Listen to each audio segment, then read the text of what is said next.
Bismillahirrahmanirrahim. Assalamualaikum warahmatullahi wabarakatuh. Innal hamdalillah nahmaduhu wa nasta'inuhu wa nastaghfiruh wa na'udzu billahi min shururi anfusina wa sayyiati a'malina. May yahdihillahu fala mudilla lahu ومن يضلل فلا هادي له أشهد أن لا إله إلا الله وحده لا شريك له وأشهد أن نبينا محمدا عبده ورسوله لا نبي بعده اللهم صل وسلم على نبينا محمد وعلى آله وصحبه ومن تبعهم بإحسان إلى يوم القيامة أما بعد فيا معشر المسلمين والمسلمات أوصيكم ونفسي بتقوى الله فقد فاز المتقون قال الله تعالى يا أيها الذين آمنوا اتقوا الله حق تقاته ولا تموتن إلا وأنتم مسلمون. Alhamdulillah, para hadirin jamaah yang dirahmati Allah, puji syukur kehadiratnya atas segala limpahan nikmatnya kepada kita, terutama sekali nikmat iman, Islam, sehat, afiat. Salawat beserta salam semoga senantiasa tercurahkan kepada Nabi mulia Nabi Muhammad sallallahu alaihi wasallam beserta keluarga, para sahabat dan juga kita umatnya sampai akhir zaman kelak. Amin ya rabbal alamin. Hadirin, kita masih melanjutkan hadis yang tersisa dari jilid 2 kitab Riyadhus Shalihin, yaitu bab berwudu. Sudah kita bicarakan terdahulu tentang kewajiban berwudu, sunnah berwudu, dan terakhir saya ingat bahwa seseorang yang baca doa berwudu, doa yang mau tidur setelah berwudu, maka dia kalau meninggal dunia maka meninggal dalam keadaan fitrah, dalam keadaan suci. Ya, jadi berwudu mempunyai keutamaan yang sangat besar. Sekalipun kita mau tidur berwudu dulu. Lalu doanya pun dalam hadis Imam Bukhari, beliau mengajarkan, Nabi mengajarkan kita baca doanya. Jadi satu paket, berwudu terus baca doa ini. Allahumma aslamtu wajhi ilaik wa fawwadtu amri ilaik wa alja'tu dhahri ilaik raghbatan wa rahbatan ilaik la malja'a wa la manja minka illa ilaik Allahumma amantu bi kitabikal ladzi anzalta wa bi nabiyyikal ladzi arsalta. Ini sudah disampaikan kan pada pertemuan terdahulu. Doanya memang doa tidur, tapi diawali dengan berwudu. Sahih Bukhari nomor 244, masih awal-awal Sahih Bukhari.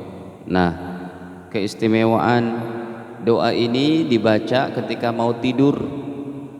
Jadi mau tidur Bapak Ibu jangan tidak berwudu, gitu. Usahakan mau tidur dalam keadaan bersuci, kecuali seseorang yang berhalangan. Tapi yang berhalangan pun diperintahkan berwudu juga, seperti junub. Ya, seseorang junub nih mau tidur, berwudu juga. Seorang junub malam hari mau makan minum, berwudu supaya tidak jadi makruh makan minumnya. Ini doanya Nabi katakan, berwudulah kamu kalau mau tidur. Fatawaddo wudu'aka lis-shalah. Setelah itu baru baca doanya. Memang cukup panjang doanya itu, cuma ya sesuai dengan kadar kita menghafalnya, pahalanya pun hebat. Ya, pahalanya nggak tanggung-tanggung. Orang yang meninggal setelah baca doa ini meninggal dalam keadaan fitrah. Jadi jangan ditinggal nih Bapak Ibu. Doa apa?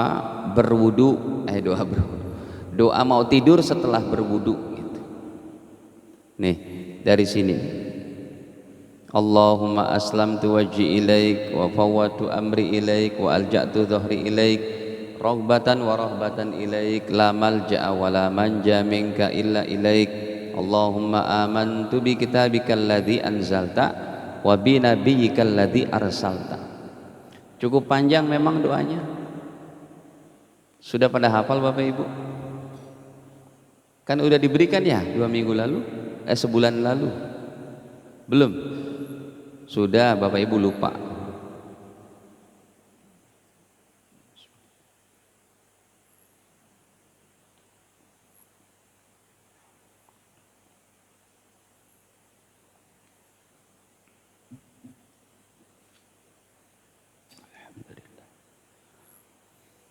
Nah, kita lihat keutamaannya.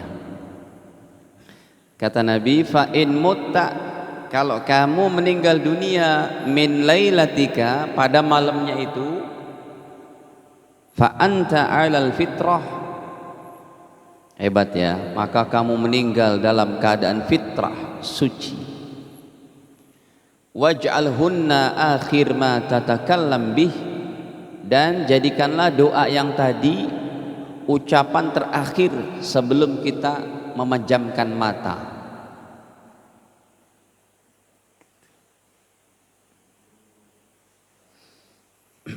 Yang belum hafal boleh lihat catatannya di handphonenya apa gitu ya, dicari hadis ini dibaca gitu sebelum tidur.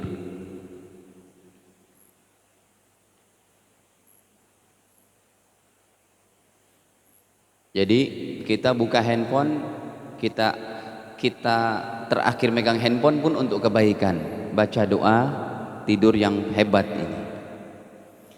Ketika kita bangun jam 3 subuh pun buka handphone. Untuk apa? Untuk baca Quran 1 juz dalam tahajud.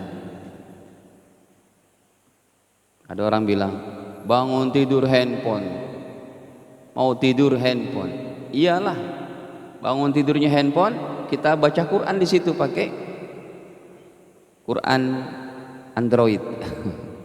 Mau tidurnya baca doa ini, karena belum hafal. Boleh. Baik. Kita lanjut.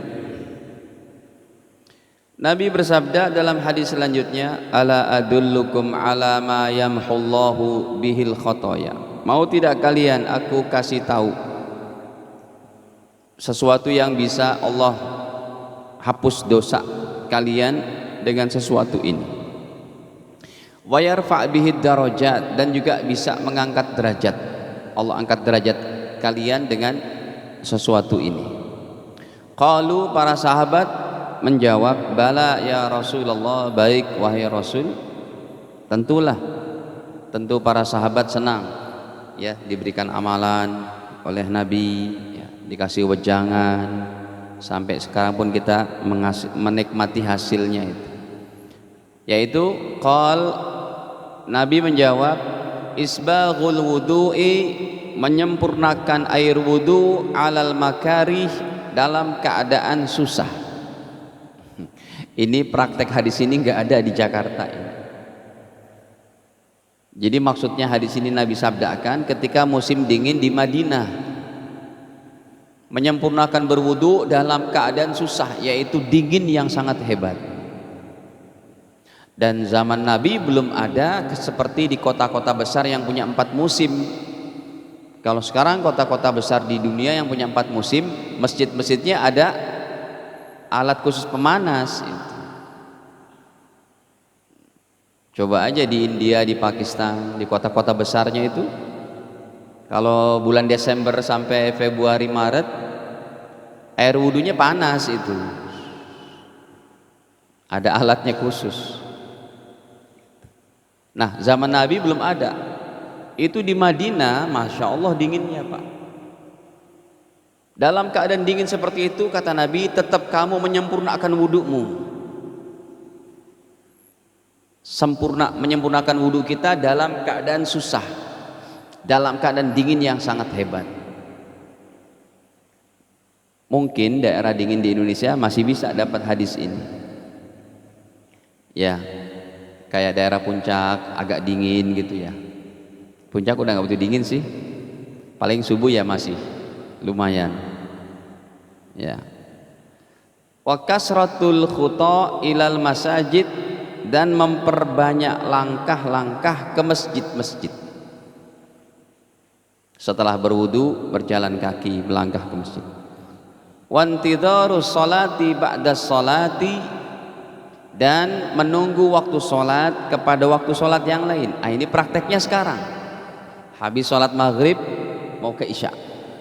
Sebab kalau menunggu waktu yang lain teramat susah. Apalagi isya menuju subuh.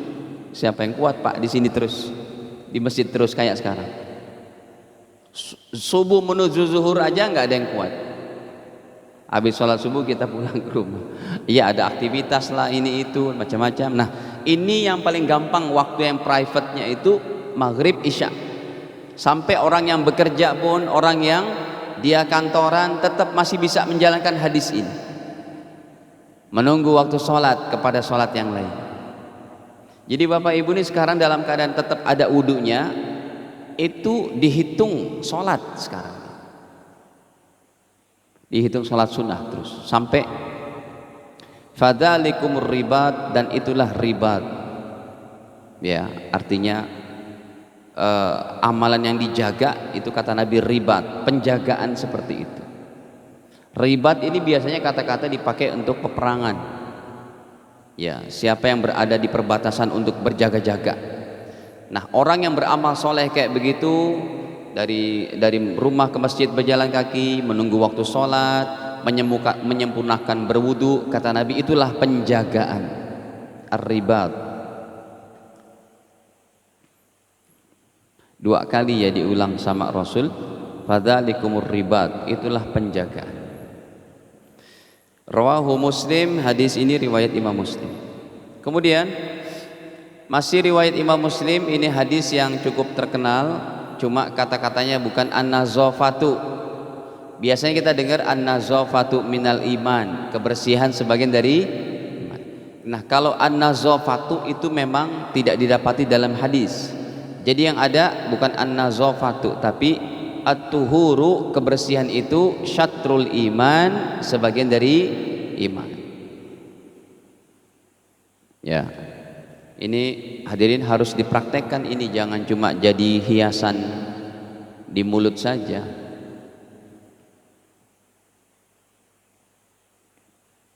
Ada mobil belakangnya tertulis selawat, pasti orang Islam kan Pak, kalimat tauhid, banyak kan mobil kayak begitu.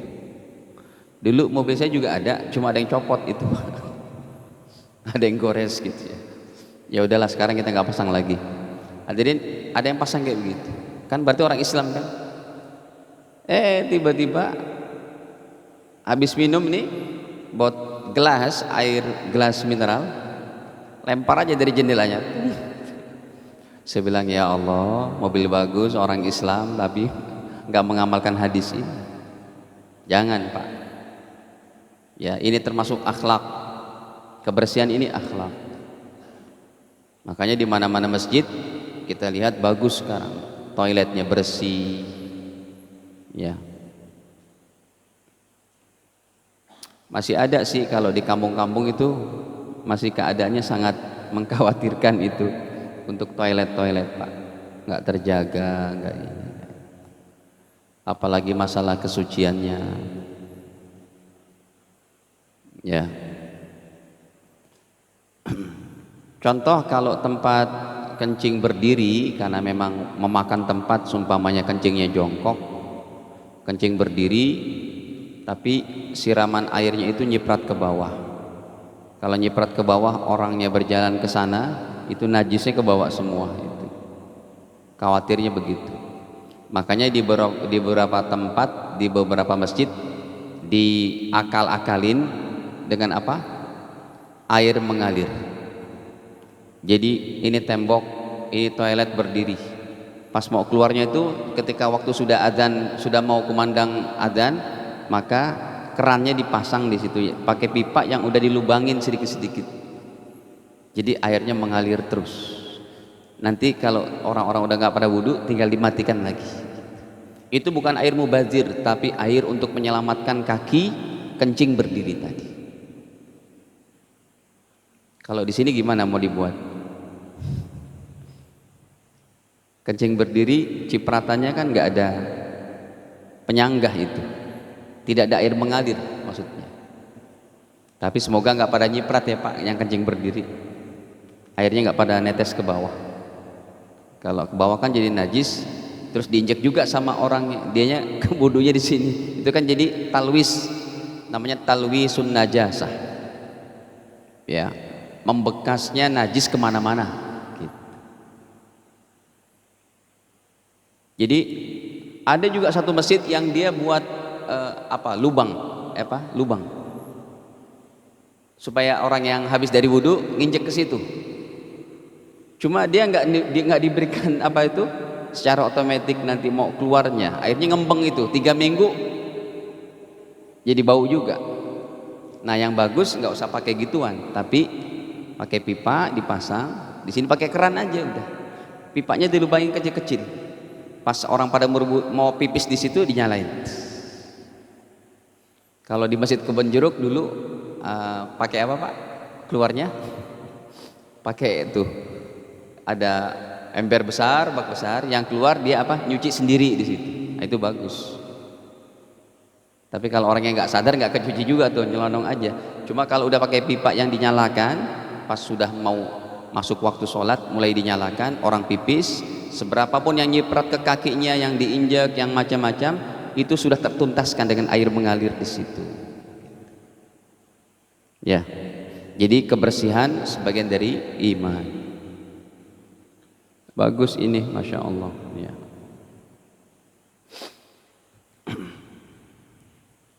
Baik.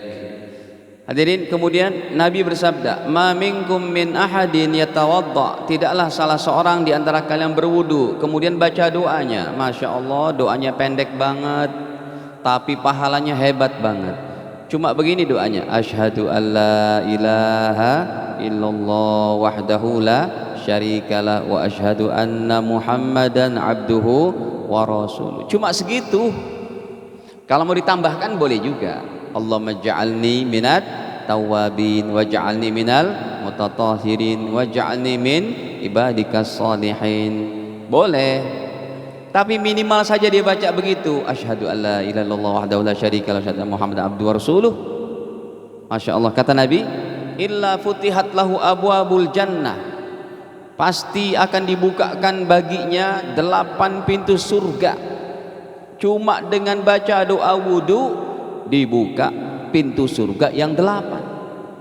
Surga Firdaus, surga Aden, surga Jannatul Khuldi, surga Darussalam, surga Naim, surga Ma'wa, surga Darul Qarar, surga Muqamul Amin. 8 surga dibuka cuma dengan amalan ringan begini. Kata Nabi, disambungkan lagi, yadkhul min ayyiha sya', yang dia boleh masuk dari pintu yang mana saja. Makanya dengan amal-amal kecil kayak begini yang ringan pahala besar. Semoga kesalahan-kesalahan kita dikikis oleh Allah, dihapus dengan amalan-amalan ini juga. Hadirin, memang Rasul nggak ada prakteknya tuh menyatakan kapan baca doanya, sambil duduk, sambil diri. Ya supaya nggak lupa, segera aja habis berwudu menghadap kiblat, boleh berisyarat begini, asyhadu alla ilaha illallah wahdahu la syarikalah wa asyhadu anna muhammadan abduhu wa rasuluh. Allahumma ja'alni minat tawwabin wa ja'alni minal. Nah, kenapa enggak ada Allahumma ja'alna tawabin? Itu riwayatnya Imam Tirmidzi yang Allahumma tawabin itu, makanya disambung di bawahnya. Wa zada Tirmidzi, Imam Tirmidzi kata Imam Nawawi juga menambahkan hadisnya, Allahumma ja'alni minat tawabin wa ja'alni minal mutatahhirin. Nah, boleh disambung. Nanti kalau kita baca kitab yang lain ada lagi, wa ja'alni min ibadikas salihin. Sudah selesai? Baik. Hadirin, ini diantaranya bab berwudu. Dan nanti setelah berwudu silakan sholat 2 rakaat syukur wudu yang pahalanya pun sangat hebat. Sayyiduna Bilal ditanya oleh Nabi dalam hadis Imam Bukhari, Wahai Bilal, kasih tahu saya, kata Rasul, gerangan apa amalan yang kamu buat? Allah sudah sampaikan kepada aku, kamu masuk surga, dijamin surganya. Kata Sayyidina Bilal, saya nggak ada amalan apa-apa ya Rasul yang saya harapkan kebaikan di dalam Islam, kecuali setiap saya batal wudu maka saya sholat 2 rakaat apa yang telah Allah tentukan saya untuk saya menjalankan sholat. Jadi beliau terus batal wudu 2 rakaat, batal wudu syukur wudu, batal wudu sholat 2 rakaat. Kata Nabi, ini dia, dengan amal inilah kamu mendapat derajat tinggi itu. Jadi kalau kita lihat hadirin tentang hadis-hadis ringan yang pahalanya hebat, ya ini kita punya besar harapan ya untuk mudah masuk surga. Tapi juga ada hadis yang lain yang sensitif. Ada orang taat ya, tapi akhir hidupnya dia melakukan maksiat, akhirnya masuk neraka. Nah, itu harus digabung saja supaya jadi balance. Rasa takut kita dan harapan kita jangan saling melebihi, tapi balance aja, seimbang aja. Baik. Hadirin, ini selesai bab bab berwudu, dan kita masuk bab selanjutnya 186, babu fadlil adzan. Ada yang mau ditanyakan dulu? Ya, bab adzan.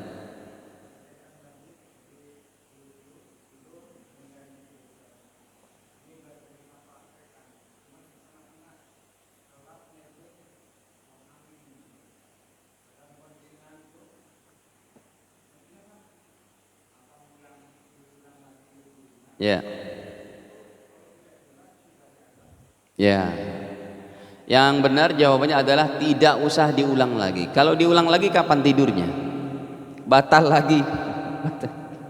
Jadi wudu yang pertama diniatkan. Saya niat berwudu ini ya Allah karena untuk mau tidur. Nah, jadi ketika sudah batal sudah terhitung itu. Ya, sudah terhitung. Sekalipun mata belum terlelap, karena niat kita menyengaja berwudu, tidur dalam keadaan berwudu. Sekalipun kita masih dalam keadaan suci, ketika terlelap tetap wudu sudah batal. Jadi sama juga kalau mata belum terlelap, mungkin tersentuh istri atau yang lainnya, batal memang wudunya, itu sudah satu paket. Nanti tinggal baca doanya, Allahumma aslamtu wajhi ilaik wa fawwatu amri ilaik, sampai wa bima anzal wa binabiyyikal ladzi anzalta. Gitu.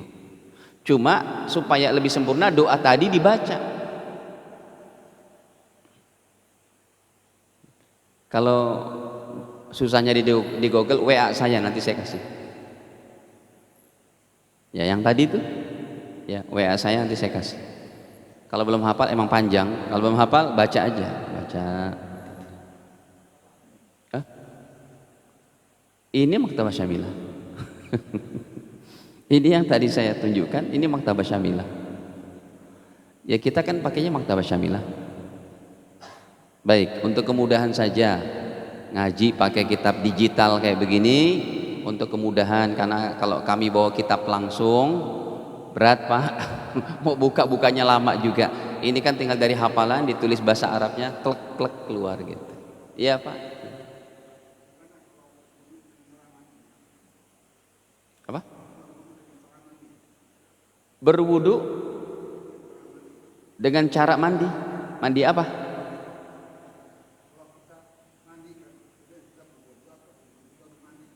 Mandi junub atau mandi biasa? Hadirin, ketika kita mandi biasa jangan wudu dulu. Yang benar adalah mandi biasa, mandi dulu sampai bersih, udah pakai handuk, jangan wudunya telanjang. Maka pakai handuk baru berwudu. Tapi kalau untuk mandi junub berwudu dulu, itu bedanya. Perhatikan. Kalau mandi biasa, mandi dulu pakai sampo, mandi adat, mandi kebiasaan, pagi sore supaya seger. Tapi tetap kita niatin ya Pak, ya Allah saya niat mandi biasa ini untuk kuat ibadah. Sebab kalau kita mandi jam 3 subuh itu seger Pak. Ya, seger. Nah baik, jadi kalau mandi biasa, mandi dulu, baru selesainya sudah handukan, pakai handuk, atau sudah pakai celana pangsinya, celana selutut, baru berwudu. gitu. Tapi kalau mandi junub, wudhu dulu baru mandi. Caranya gimana? Posisi berwudhu, sebab cara mandi junub Nabi itu ada 6 langkah, ada 6 step. Ya, ini dia saya tampilkan hadisnya. Riwayatnya Imam Bukhari dari Bunda Aisyah. Jadi Nabi itu menyunahkan kalau mandi junub wudhu dulu, tapi kalau mandi biasa mandi dulu gitu. Apa tadi saya mau sampaikan? Saya buka kitab lain biar gampang ya Pak. Nih, aduh, Aisyah berkata, ya Aisyah lah yang paling peka dalam masalah ini. Ya, karena beliau masih muda, hafalannya sangat kuat, cerdas, hafal hadisnya sampai 2210 hadis. Itu Aisyah. Makanya hadis ini dari Bunda Aisyah. Nih, tuh sudah ketemu. Alhamdulillah. Riwayatnya Imam Bukhari. Jadi jawabannya tambahannya begini, kalau kita mandi junub, kata Bunda Aisyah, karena Rasulullah adalah baginda Rasul. Hilang, maaf. Mana tadi? Nih. Adalah baginda Nabi sallallahu alaihi wasallam idza tasala minal janabah. Kalau beliau mandi junub, mengangkat hadas besar, yabda, pertama kali beliau mulai fayaghsil yadaih, beliau basuh kedua tangannya. Summa yufrig biyamini ala shimali. Tangannya, jadi pas pertama kali itu bismillah, saya niat mandi junub, mengangkat hadas besar. Tangan kanan dulu 3 kali, kiri, selesai. Fayaghsil farjahu. Yang kedua, kan ada 6 langkah tuh tadi saya bilang, atau 6 atau 7 gitu. 6. Yang kedua, fayaghsil farjahu. Kemudian beliau membersihkan najis yang ada di kemaluan depan, kemaluan belakang. Itu posisi kedua setelah tangan, membersihkan kemaluan depan, kemaluan belakang. Summa yatawaddo. Yang ketiga berwudu. Belum mandi nih Pak, berwudu dulu. Kayak tadi wudu yang udah kita bahas, ya Bang Ashraf, wudu dulu.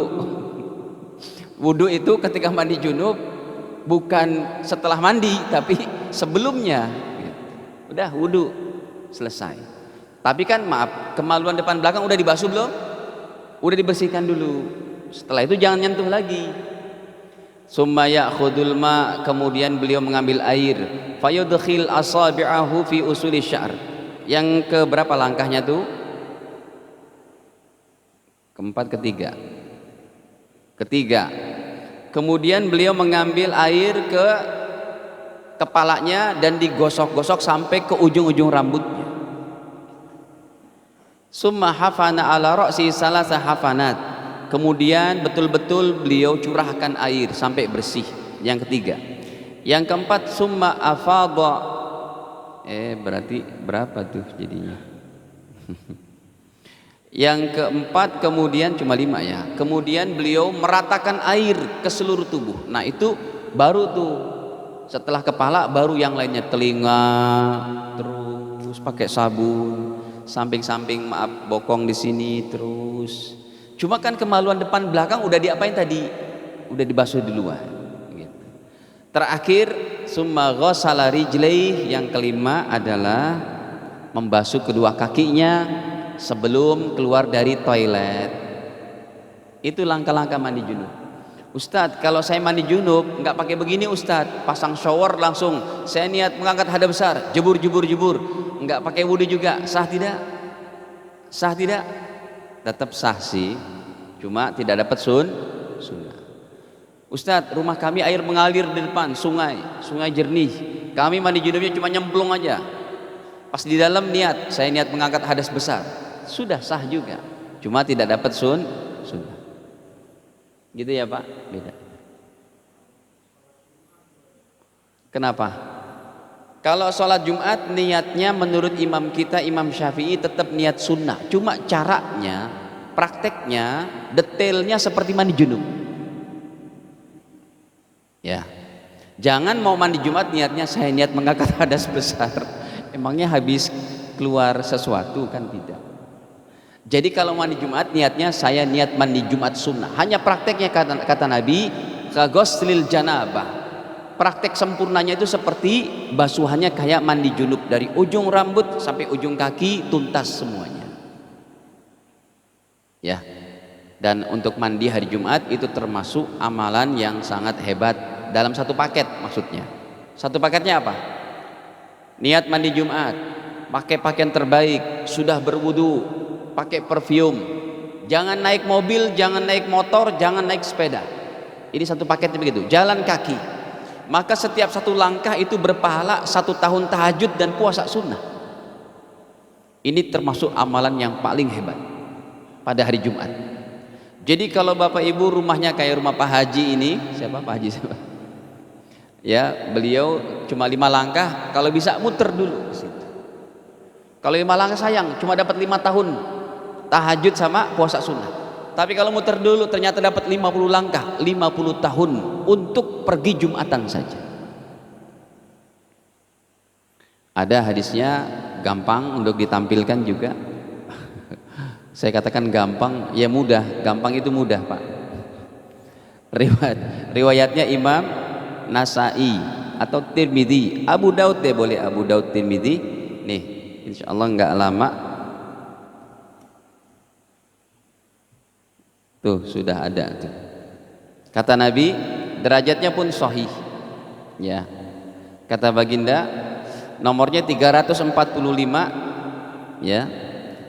Man ghassala yaumal jum'ah waqtasal. Siapa yang mandi pada hari Jumat dan betul-betul mandinya seperti mandi junub, summa bakkara wa batakara, kemudian berawal-awal berpagi-pagi, berawal-awal datang Jumatannya, wa masya walam yarkab, dan berjalan kaki tidak pakai kendaraan.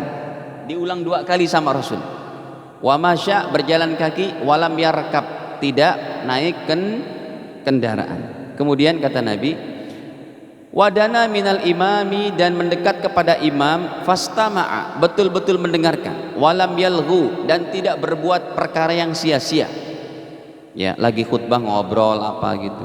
Kata baginda, kana lahu bikulli khutwah, maka setiap satu langkahnya, kata Nabi SAW, amalu sanatin ajru siyamiha wa qiyamiha, berpahala satu langkahnya 1 tahun tahajud dan 1 tahun puasa sunnah. Ini mohon bapak-bapak terutama, kalau ibu-ibu kan gak ada Jumatan di sini. Bapak-bapak yang mengetahui hadis ini tolong praktekin berjalan kaki. Sekalipun Anda berjalan tatih-tatih pelan-pelan untuk mengambil hadis ini. Dah. Cukup? Ya.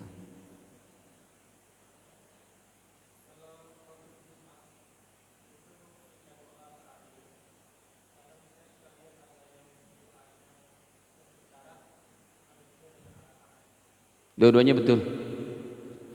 Berisyaratnya itu maksudnya Nabi SAW ingin menyatakan bahwa berisyarat supaya jamaah itu begini, maka Nabi begini.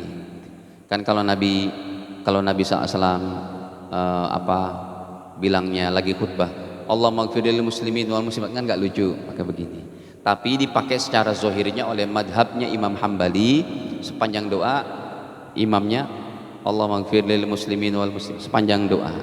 Tapi sebagian lagi ulama menyatakan ini hanya berisyarat untuk jamaah supaya berdoa. Setelah itu langsung diinikan dan imamnya begini. Dua-duanya benar. Ya, ada perbedaan pendapat di situ. Kalau saya pakai dua-duanya. Ketika awal sekali Allah maghfir lil muslimin wal muslimat wal mu'minin wal mu'minat, langsung begini. Kita gabungkan. Tidak, cuma pertama kali, isyarat pertama. Bukan mazhab Imam Syafi'i, bukan selamanya sampai akhir. Kalau Imam Hambali ya sampai akhir. Ulama-ulama Masjidil Haram kita boleh lihat di YouTube-nya kalau berdoa begitu.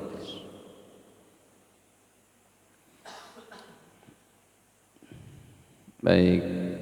Kita masuk hadis selanjutnya, babu fadlil adzan. Hadirin, bab 186 tentang keutamaan berazan.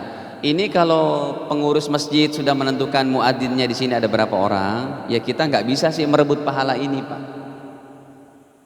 Maaf, maksudnya tadi mau azan maghrib nyelonong aja gitu, nggak bisa. Karena setiap masjid sudah ditentukan di sini apanya? Muadzin. Caranya gimana? Datang ke Mas Pepen. Mas, saya mau azan dong. Kalau beliau mengizinkan silakan. Jadi Ustadz, kalau muadzin yang di setiap masjid mereka mengadzankan pasti dapat pahala ini. Ya iya betul. Itulah hebatnya muadzin. Makanya saya sebelum jadi ustadz jadi muadzin dulu di masjid situ. Di masjid ayah itu kan selalu saya adzan dulu masih SMP SMA gitu. Oh iya, tetap asal muadzinnya niatkan perkhidmatannya itu untuk agama.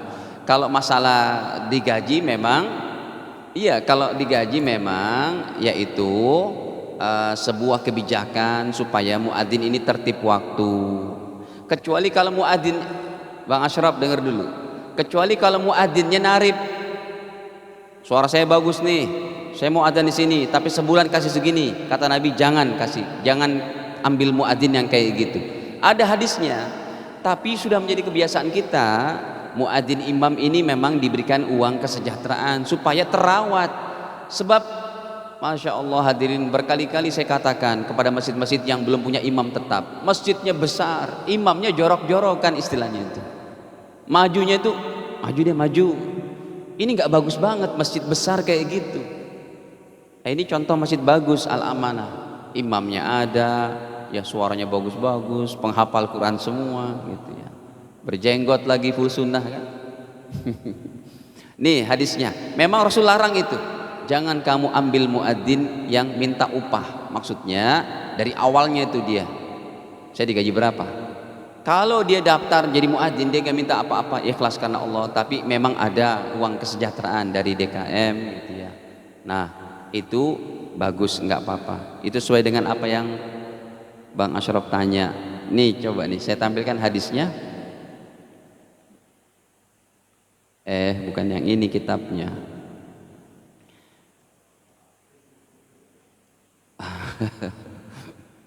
Kitabnya hilang. Nih sebentar.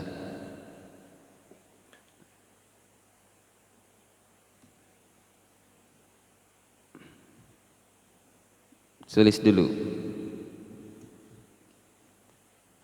Ada namanya sahabat itu minta jadi imam, namanya Utsman, tapi bukan Utsman bin Affan, Utsman yang lain. Ini sudah ada riwayatnya, Imam Tirmidzi, Imam Abu Daud, derajatnya hasan. Kata Nabi, jadi ceritanya Utsman, bukan Utsman bin Affan, Utsman yang lain, Utsman bin Abil As. Ya Rasul, saya jadi imam dong. Nabi tunjuk, silakan dites dulu bagaimana bacaanmu, ilmu agamanya, akhlaknya. Oh ternyata baik, silakan. Terus Nabi bersabda, ittakhid muadzinan, silakan kamu cari muadzin la ya'khud ala adzanihi ajra, yang enggak minta upah dalam azannya. Artinya dia datang daftar narib, saya begini ya. Sama untuk ustaz-ustaz juga gitu. Ustadz terkenal nih diundang, harus ada DP dulu 15 juta, nggak usah ngundang kayak begitu. Haram itu minta kayak begitu. Ya. Tapi kalau memang keputusan dari DKM untuk diberikan, karena mereka punya anak istri, punya keluarga, supaya tertib berjamaah pun bagus, ada muadzinnya, makanya jadi profesional pengelolaan masjid. Jangan muadzin dan imam. Kalau bisa warga miskin boleh diberikan dari uang masjid. Di sini ada anak yatim nih, kurang dia untuk biaya sekolahnya. Ternyata uang masjid banyak, boleh. Itulah yang terjadi di masjid mana? Jogokarian kan begitu. Itu masjid percontohan, Pak. Bagaimana orang betah ke masjid. Ya, orang betah ke masjid dan orang menjadikan masjid sebagai bukan hanya tempat sholat, tempat taklim, tapi semua problem umat terselesaikan dari masjid. Sampai ada orang motornya hilang, motornya Supra tahun berapa entah, diganti yang baru sama pengurusnya. Makanya saldonya tuh setiap akhir bulan diumumkan saldo Masjid Jogokarian 0 gitu. Tapi justru pas awal pertengahan terus masuk lagi, habis lagi, begitu saja. Ya, ada kopi gratis, teh gratis. Itu yang pernah saya ceritakan, ada tukang becak. Tukang becak ngasih duit ke pengurusnya. Kenapa kamu ngasih banyak kayak begini? Begini loh Pak, para pengurus, saya kan narik becak, mohon maaf badan bau, mau sholat duhur, saya ke masjid yang mau mandi dilarang, ada tulisannya dilarang mandi. Giliran di Masjid Jogokarian bukan cuma dilarang, disuruh mandi di situ. Ada tempatnya, udah mandi aja sepuas-puasnya.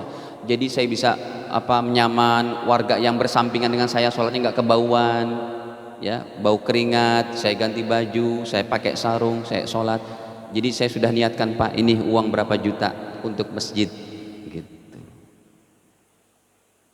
Jadi kesana kemari jawabannya Bang Ashraf ya. Ya sudah, ini saja. Semoga Allah Ta'ala mudahkan kita untuk mengamalkan apa yang telah kita pelajari. Subhanakallahumma bihamdik, asyhadu an la ilaha illa anta astaghfiruka wa atubu ilaik. Wassalamualaikum warahmatullahi wabarakatuh.